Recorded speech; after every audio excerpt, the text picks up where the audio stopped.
जय गुरु जी संगत जी। वीडियो को लाइक कीजिए, चैनल को सब्सक्राइब कीजिए और बेल आइकन को प्रेस कर दीजिए ताकि आपको लेटेस्ट वीडियो की जानकारी अच्छे से मिल सके। जय गुरु जी संगत जी। गुरु जी का अनंतम अनंतम शुक्राना। गुरु जी के श्री चरणों में कोटि कोटि प्रणाम और प्यारी प्यारी संगत को जय गुरु जी। संगत जी, शांत मन से लिए गए निर्णय की वजह से जीवन में सुख आता है। जल्दबाजी में लिए गए निर्णय हमारी परेशानियां बढ़ा सकते हैं। जिस व्यक्ति का मन शांत होता है, जो बोलते और काम करते समय शांत रहता है, वह वही व्यक्ति होता है जिसने सच को हासिल कर लिया है और जो दुखों से मुक्त हो चुका है। संगत जी, जिस व्यक्ति ने अपने मन पर काबू कर लिया, उसके लिए कोई भी कठिनाई मुश्किल नहीं होती। शांत मन सकारात्मक विचार पैदा करता है और तरक्की का कारक बनता है। संगत जी, मन से ज्यादा कोई दूसरी उपजाऊ चीज होती ही नहीं है। जिसने इसका सदुपयोग किया वो जल्द सफलता प्राप्त करता है। तो संगत जी, मन की शांति बहुत अनमोल है। और ये अनमोल क्यों है, इसे हम सत्संग के अंत में एक कहानी के माध्यम से समझेंगे। संगत जी, आज का सत्संग बहुत सुंदर है, बहुत खास है, बहुत ही महत्वपूर्ण है। गुरु जी की प्यारी और पुरानी संगत का सत्संग है। आपसे रिक्वेस्ट है कि आप सत्संग अंत तक सुने, पूरा सुने और निश्चित ही आपको इस सत्संग के माध्यम से आपके कई सवालों के जवाब आपको मिलेंगे और गुरु जी की बहुत सारी ब्लेसिंग्स मिलेंगी। हम सत्संग शुरू करें उससे पहले आप सभी से रिक्वेस्ट है कि आप सभी अपने सत्संग सुंदर लिखावट में हिंदी में ईमेल आईडी और व्हाट्सएप पर शेयर कर सकते हैं और अगर आप चाहें तो ईमेल आईडी और व्हाट्सएप पर टाइप भी कर सकते हैं। तो चलिए संगत जी, सत्संग शुरू करते हैं। आज का जो सत्संग हम सुनने जा रहे हैं वो गुरु जी की प्यारी संगत है, पुरानी संगत है, सुधा चौधरी आंटी। गुरु जी को हाथ जोड़कर प्रणाम और सारी संगत को हाथ जोड़कर मेरा प्रणाम। संगत जी, मैं अपने आप को बहुत भाग्यशाली मानती हूँ कि गुरु जी महाराज जी ने हुक्म किया है कि मैं उनकी महिमा बखान कर सकूं। संगत जी, गुरु जी की महिमा का बखान उन्हीं की कृपा से हो सकता है, अदरवाइज हम तो इसके काबिल ही नहीं हैं। मैं सबसे पहले अपने गुरु जी का और अपने शिव परिवार का बहुत बहुत धन्यवाद करती हूँ। संगत जी, मुझे ऐसा लगता है कि 84 लाख जन्मों के बाद एक ह्यूमन लाइफ मिलती है और इस मनुष्य जन्म में हमें गुरु जी मिले, इससे बड़ी ब्लेसिंग्स हो ही नहीं सकती। संगत जी, मुझे ऐसा लगता है कि गुरु महिमा, गुरु सत्संग सिर्फ मंदिर जाने से नहीं, सिर्फ 2 घंटे बैठने से नहीं, हमें हर पल, हर क्षण, हर श्वास उनका सिमरन करना चाहिए, उनका नाम जपना चाहिए, उनके बताए हुए रास्तों पर चलना चाहिए और उस डेकोरम में we should remain and we should not go out of the decorum. हालांकि गुरुजी ने कभी कोई प्रवचन नहीं दिया है, पर उनके इशारे, उनका माहौल, उनका एनवायरमेंट इतना स्ट्रॉन्ग ऑरा, इतना पॉजिटिव ऑरा कि वो एनवायरमेंट खुद ही बोलता था। कोई ऐसा नहीं था कि गुरुजी ने हमें प्रवचन दिए कि ऐसा करो वैसा करो। हाँ, हंसते खेलते कभी कभी गुरुजी बोला करते थे, ऐसा बोला भी करते थे कि अपने इफ एंड बर्ड्स अपने जूतों के साथ बाहर ही रखकर आया करो। कोई इफ एंड बर्ड्स लेकर नहीं आना, कोई एजेंडा लेकर नहीं आना, अपना कोई लिस्ट लेके नहीं आनी। साफ मन और प्यार से गुरुजी के दर्शन करने आओ।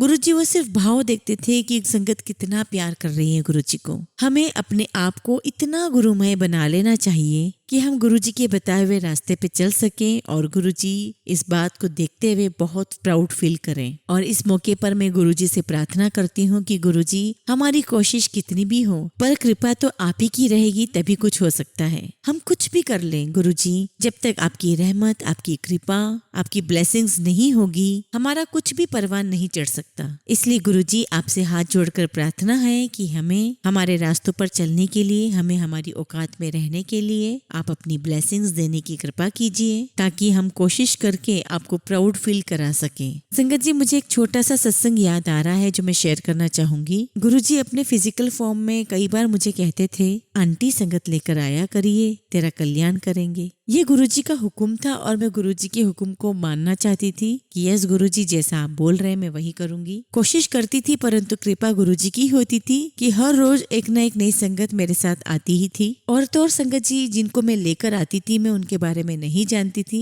लेकिन जैसे ही वो दरबार में आते गुरुजी उनके बारे में सब कुछ बता देते थे। अगर मैं शब्दों में बताऊं तो गुरुजी उन सबकी फाइल खोल देते थे। एक बार ऐसे ही एक फैमिली गुरुजी के पास आई। संगत जी, मुझे पता नहीं क्या हुआ कि इससे पहले गुरुजी कुछ बोले, मैंने गुरुजी से कहा, मैंने कहा गुरुजी ये सो एंड सो है, मैं उनका नाम नहीं लेना चाहूंगी। और बोला गुरुजी ये उनकी फर्स्ट वाइफ है और ये उनकी सेकंड वाइफ है। गुरुजी इतनी जोर से हंसे, बोले हैं 2 बीवियां, और उनके साथ साथ सब लोग हंसने लगे। और गुरुजी ने एक सेवादार अंकल को आवाज लगाई और बोला कि इधर आ। वो आए और बोलते हैं गुरुजी हाथ दिखा करके, look at this man with 2 wifes. और सब लोग बहुत हंसे। और जब जब वो मेरे साथ आते थे ये सिलसिला चलता रहा। तो गुरुजी मुझे कभी कभी कहते थे कि मुझे इनकी भाषा समझ में नहीं आती, तू पास खड़ी रहा कर। हालांकि हमें सब कुछ पता है कि Guruji knew each and every language. He could speak French, he could speak Spanish. पर गुरुजी ने कहा तो मैंने कहा ठीक है गुरुजी, मैं वहीं साथ में ही खड़ा हुआ करती थी। इसी बीच गुरुजी मुझे कभी कभी बोला करते थे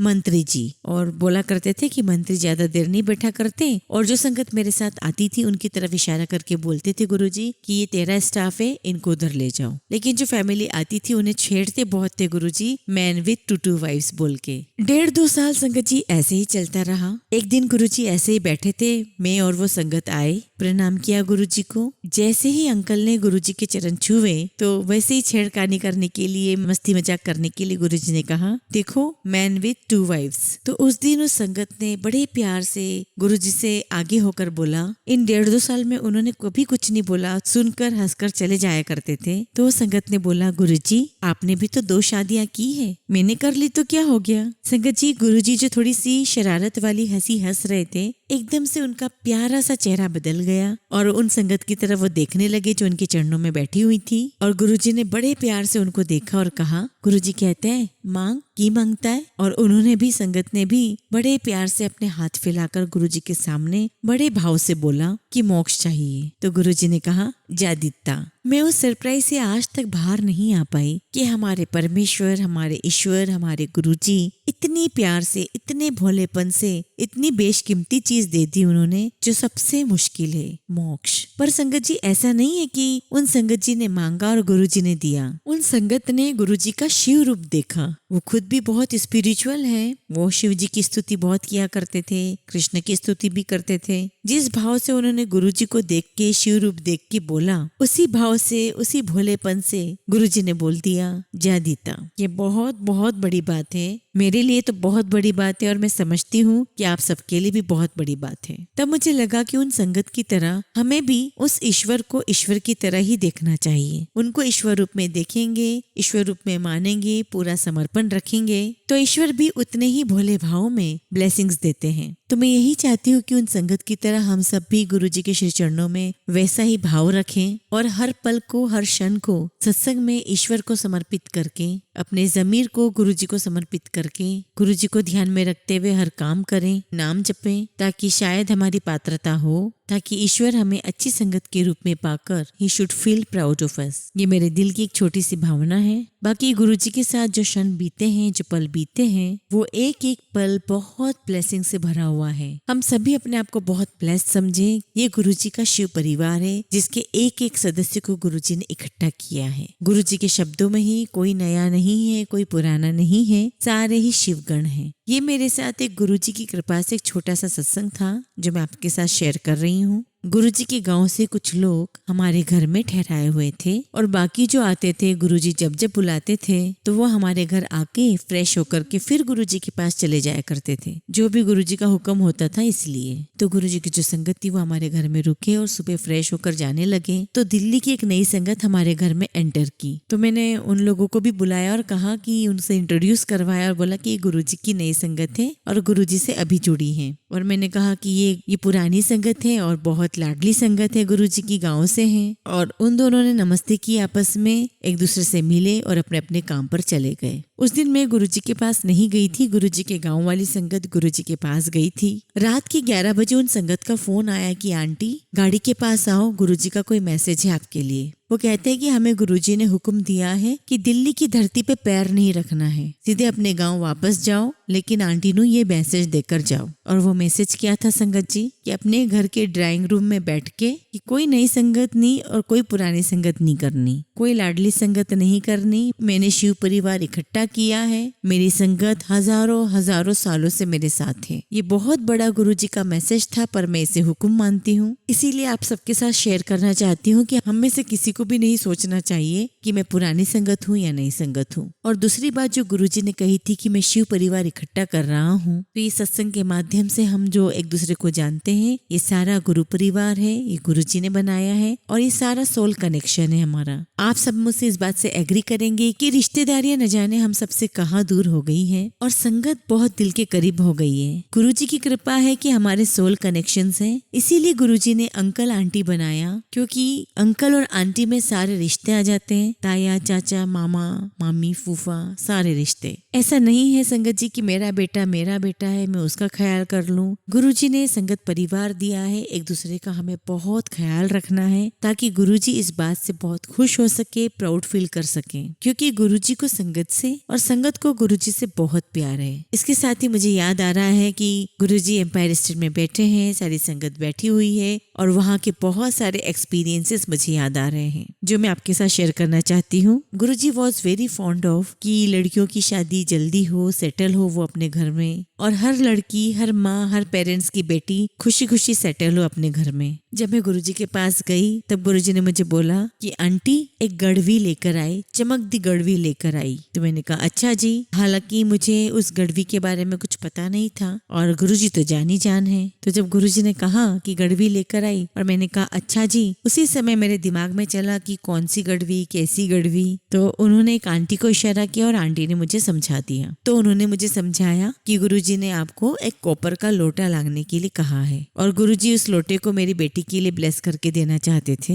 मेरी बेटी की तबीयत ठीक नहीं थी संगत जी, और ना मैंने गुरुजी को कभी बताया था। तो अगले दिन जब मैं गड़वी लेकर आई तो गुरुजी मेरी तरफ देखते हैं और मुझसे पूछते हैं कि की डेट ऑफ बर्थ है बेटी दी। मैंने उनको एज बता दी। उन्होंने मेरी तरफ दोबारा देखा और कहा कि इस गड़वी को उसके पास भेज दे और कहा कि 51 दिन यूज करे। अब मेरे दिमाग में चले कि ये क्या है, कैसे यूज करना है, मुझे तो समझ में ही नहीं आ रहा है। तो गुरुजी ने एक आंटी की तरफ इशारा किया कि इसे समझा दे। संगत ने मुझे फिर बताया कि गड़वी जिसके लिए ब्लेस होती है वो ही इसको साफ करेगी राख से या नींबू से, और कोई नहीं करेगा साफ। और इसमें जो जल प्रसाद भर के वो रखेगी, सुबह उसको आधा पी लेगी और आधे से नहा लेगी। और गुरुजी का हुक्म था 51 दिन, और गुरुजी का हुक्म था कि गड़वी उसके पास जल्दी भेज दे। अब मैं जल्दी कैसे भेज दूं, वो तो बैंगलोर में थी और गुरुजी से कुछ भी पूछने की हिम्मत नहीं थी। गुरुजी कुछ बोलते तो हमारे मुंह से सिर्फ यही निकलता हाँ जी। और गुरुजी तो जानी जान है कि मैं कैसे भेजूंगी, उन्हें सब पता था। उन्होंने मेरी तरफ इशारा किया कि ऑफिसर है, ये उस तरफ जा रहा है, इसे दे दे,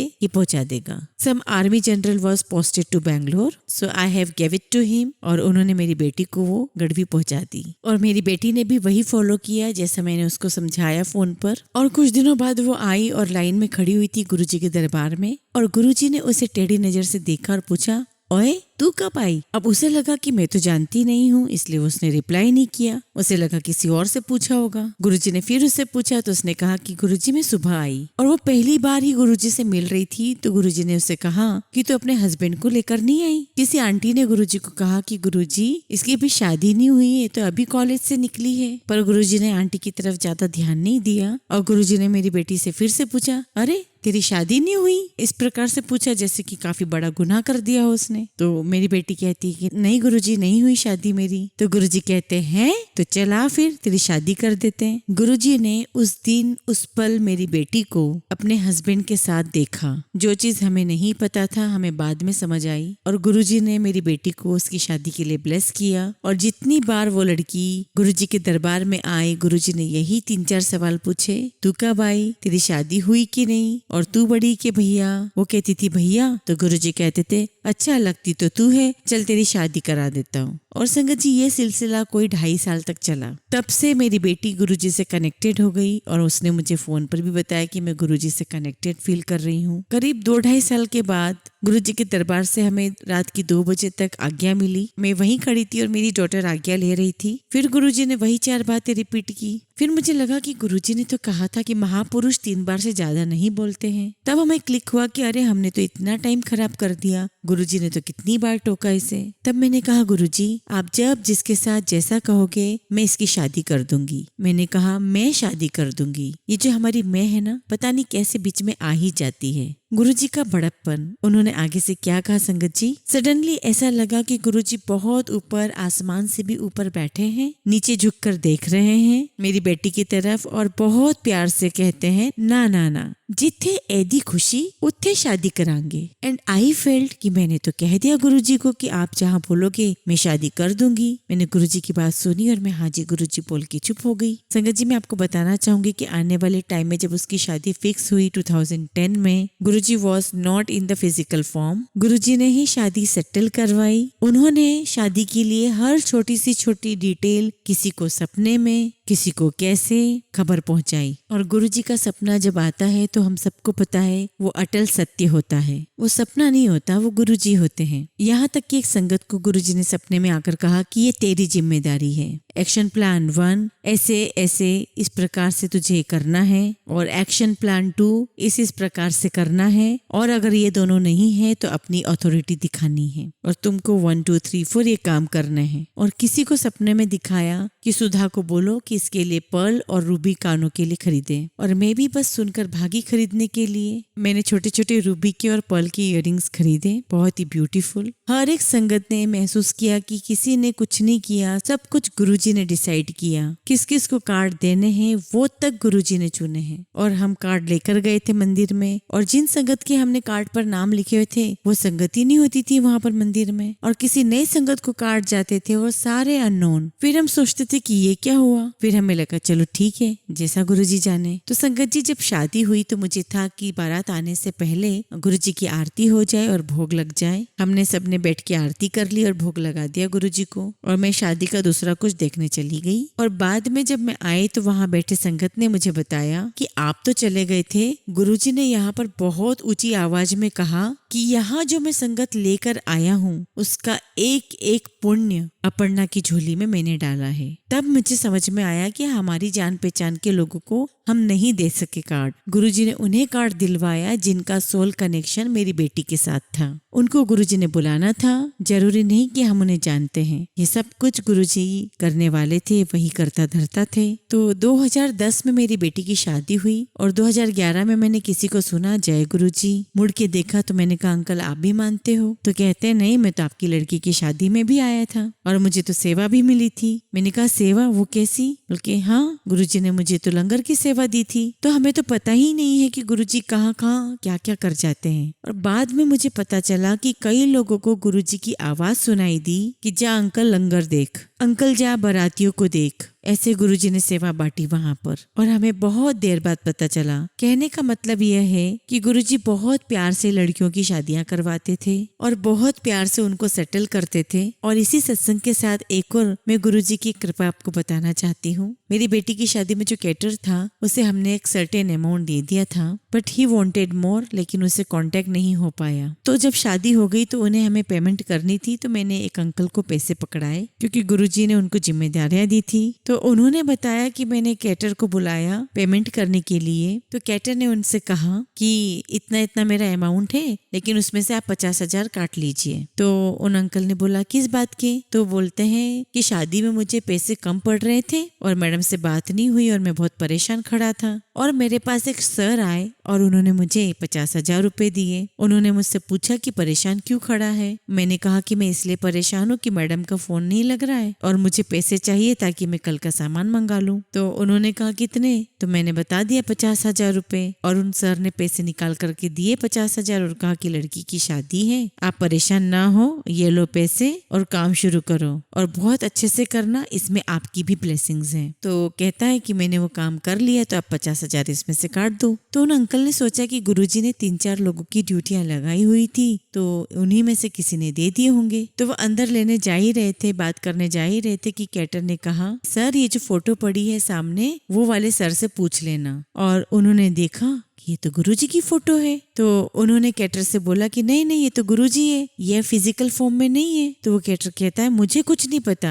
यही सर आए थे और इन्होंने ही मुझे 50,000 रुपए दिए। तो संगत जी हमने सोचा था कि ये पैसे तो नहीं काटेंगे, वो तो उसकी ब्लेसिंग्स थी। तो मैं यहाँ बताना चाहूंगी गुरुजी इस कदर डिटेल में जाते हैं अपनी बेटियों की शादियों के लिए ताकि उनकी बेटियां सुखी रह सके, कहीं अड़चन ना आए। और मेरी बेटी को गुरुजी ने नई जिंदगी भी दी है। फेरे से पहले और जयमाला जयमाला के बाद मेरी बेटी की कार्मिक लाइफ कुछ ऐसी थी कि जयमाला के बाद उसे अनकंफर्टेबल लगने लगा। उसे रूम में ले जाया गया, थोड़ा सा बेहोशी उसकी आने लगी। वहाँ डॉक्टर थे, मेरे अपने ब्रदर भी थे, वो भी डॉक्टर है। उसे ग्लूकोज पिलाया, एक दो और डॉक्टर बुला लिए, एम्बुलेंस आ गई, but she was sinking and finally they declare death. और लगभग 3:45 बजे उसने अपनी आंखें खोली और उसने बेहोशी में कुछ शब्द बोले और सबने हाथ पैर मल के, ऐसा लगा कि सबको ऐसा लगने लगा कि हमने उसको रिवाइव किया है, हमने उसको ठीक किया है। And I was standing totally blank कि ये सब क्या हो रहा है। और सब कुछ मेरी समझ से बाहर था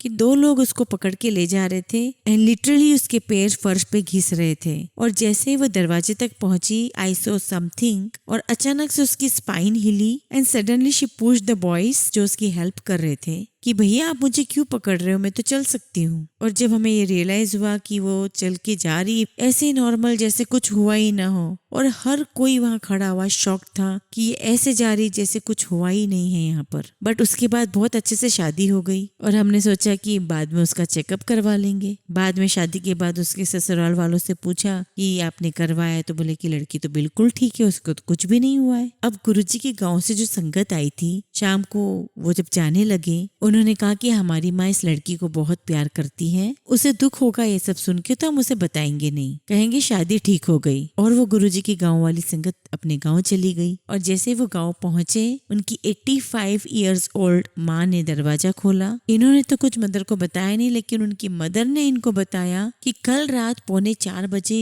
गुरुजी मेरे पास आए, कार से उतरे और मुझे कहते हैं कि अपर्णा को लामा फेरे से पहले और जयमाला के बाद मैं नई जिंदगी देकर आया हूँ। उसकी उम्र इतनी ही थी। तब मुझे रियलाइज हुआ कि गुरुजी जिन्हें हम ईश्वर, अपना शिव, महाशिव सब कुछ मानते हैं, इस कदर अपने भक्तों के लिए कर सकते हैं कि उनको मौत के मुंह से भी निकाल के ले आ सकते हैं, खासकर बेटियों को। मैं हाथ जोड़ के लख लख शुक्र गुरुजी का करती हूँ। मेरी लड़की आज बहुत सुखी है, उसका परिवार बहुत अच्छा है, इन लॉज बहुत अच्छे हैं, बहुत प्यार से वो सारा परिवार रह रहा है और इसकी सारी ब्लेसिंग्स गुरुजी की ही है। गुरुजी की कृपा बस इतनी ही नहीं है, न सिर्फ मेरे परिवार पर बल्कि पूरे संगत पर। गुरुजी हमेशा यही चाहते थे कि किसी की भी लड़की हो वो बहुत अच्छे से सेटल हो जाए, शादी हो जाए। गुरुजी हमेशा कहा करते थे कि ये नवरात्रे मत देखो, श्राद्ध मत देखो। अभी कुछ दिन पहले मैंने एक आंटी का सत्संग सुना था कि गुरुजी ने कहा था कि फलानी डेट को शादी कर दो, तो उस परिवार ने कहा कि गुरुजी उस तारीख पे तो श्राद्ध शुरू होते हैं। तो गुरुजी ने कहा कि श्राद्ध क्या होते हैं ये, क्योंकि परिवार गुरुजी का पात्र था, गुरुजी को मानता था। उस परिवार ने अच्छा जी बोला और शादी कर दी। और वो इतनी सुखी है आंटी अपनी जिंदगी में कि उन्होंने अपने सत्संग में बताया था कि मैं दुनिया की एकमात्र लड़की होंगी या पहली लड़की होंगी जिसकी शादी श्राद्ध में हुई है। तो अगर गुरुजी कुछ कहते हैं तो उसका मायना हमें नहीं सोचना है कि क्या है इसका मतलब, सही होगा, बुरा होगा, नुकसान होगा। गुरुजी कहते हैं कि हमें हाँ जी बोल के उस काम को कर लेना चाहिए, किंतु परंतु की कोई गुंजाइश नहीं छोड़नी चाहिए। मुझे एक अंकल याद आए, उनका एक बेटा था एम्पायर स्टेट में, वो अक्सर गुरुजी के पास आया करते थे और उनका बेटा शादी के लायक था। वो बच्चा मुझे बोलता है कि आंटी गुरुजी ने मुझे कहा है कि फलानी लड़की है, उसे देखकर आ, तेरी शादी कर दूंगा। तो वो कहता है कि आंटी मैं गया, मम्मी पापा भी गए। आंटी वो इतनी भयंकर लड़की थी, उसके शब्द ये थे बच्चे के कि वो बहुत भयंकर लड़की थी। वो बच्चा बोले कि आंटी मुझे तो समझ में ही नहीं आया कि एक तरफ मैं क्या करूँ, इधर गुरुजी ने बोला, दूसरी तरफ वो ऐसी लड़की थी। वो कहता कि शाम को जब हम गुरुजी के पास दोबारा आए तो गुरुजी कहते हैं हाँ फिर शादी कर देते हैं तेरी उससे। मैंने कहा मैं क्या कहता, मैंने कहा हाँ जी गुरुजी। अगले दिन कहता है आंटी मैं तो सारी रात सोया नहीं, सारी रात परेशान रहा क्योंकि मैंने हाँ तो कह दिया गुरुजी को। फिर कहता है कि अगले दिन जब हम गए तो गुरुजी कहते हैं नहीं नहीं नहीं ये कुड़ी तेरे लिए ठीक नहीं है, अपन कोई और देखेंगे। तब मैंने हाँ जी गुरुजी बोला और चैन की सांस ली। फिर कुछ देर बाद कहते हैं गुरुजी क्यों फलानी की बेटी है उससे मिलकर आ, तेरी उससे शादी कर देंगे। कहता हाँ जी गुरुजी। फिर उसने वो लड़की देखी और इसको फिर से वो लड़की ठीक नहीं लगी। अब इसके मन में तो आया कि गुरुजी मेरे साथ ही क्यों ऐसा कर रहे हो। तो फिर गुरुजी ने इसे कहा कि हाँ फिर तेरी शादी यहीं कर देता हूँ। इसने कहा हाँ जी गुरुजी। फिर 2-3 दिन बाद गुरुजी कहते हैं कि नहीं नहीं नहीं कोई और कुड़ी देखेंगे तेरे लिए। एंड फाइनली संगत जी गुरुजी ने उसके लिए इतनी अच्छी लड़की देखी।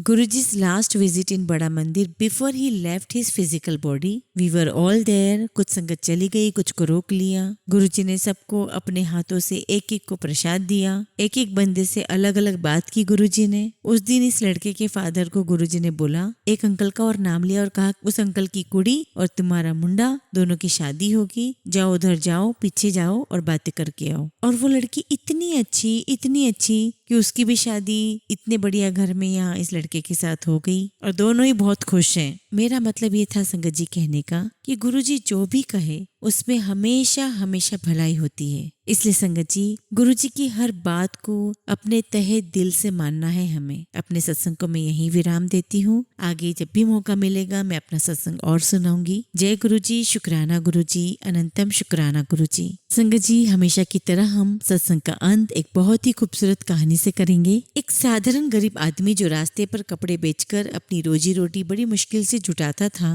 वो रोजाना बिना टाले अपने पास वाले मंदिर में जाता, मंदिर की साफ सफाई करता और भगवान से प्रार्थना करता कि भगवान मुझे ढेर सारा धन दे दो। उसको इस तरह से रोज रोज आते देखकर एक बार भगवान ने उसको दर्शन दे ही दिए और उससे पूछ लिया, क्या तुम सिर्फ इसलिए मंदिर की सेवा करते हो कि तुमको धन मिल जाए? आदमी ने बड़ी सरलता से और ईमानदारी से जवाब दिया, हाँ भगवान, यही तो एक कारण है कि मैं यहाँ रोज आता हूँ। गरीबी की वजह से ना मैं अपनी इच्छा पूरी कर पाता हूँ, ना ही घर वालों की। न जाने मेरे जीवन में सुख के दिन कब आएंगे। भगवान ने उससे कहा, तुम चिंता मत करो, जब तुम्हारे अच्छे दिन आने वाले होंगे तो तुम्हें पता भी नहीं चलेगा। जो आदमी सच्चे मन से जिस वस्तु की कामना करता है वो उसे अवश्य मिलती है। भगवान अंतर ध्यान हो गए। वह आदमी भी वहां से चला गया और अपने दैनिक काम पर लग गया। कुछ ही दिनों बाद उसकी परिस्थिति बदलने लगी। उसके कपड़े पहले से बहुत ज्यादा बिकने लगे। धीरे धीरे उसने अपनी खुद की एक दुकान खोली। वह दुकान भी शहर में काफी मशहूर हो गई। वो काफी पैसे वाला बन गया। आदमी बहुत ज्यादा व्यस्त रहने लगा,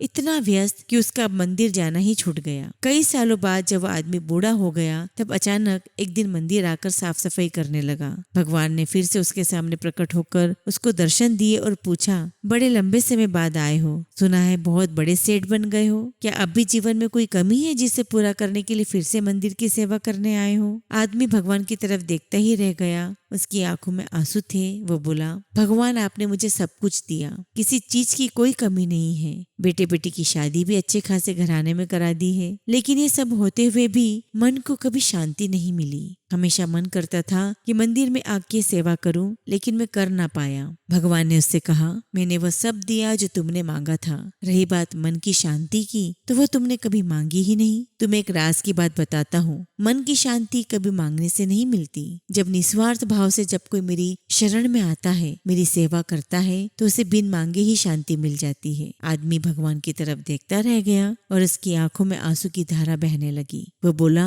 भगवान मैं मूर्ख था जो मैंने आपकी सेवा के बदले आपसे धन मांगा। अब मुझे कुछ नहीं चाहिए, बस मुझे आपकी सेवा करने दीजिए। संगत जी, जीवन में आप कितने ही पैसे कमा लीजिए, कितनी ही शोहरत हासिल कर लीजिए, कितनी ही लग्जरीज लाइफ जी लीजिए, यह सब कुछ भी मायने नहीं रखेगा अगर आपके मन को शांति नहीं मिलती है। मन की शांति सबसे ज्यादा अनमोल है। जय गुरु जी, शुक्राना गुरु जी।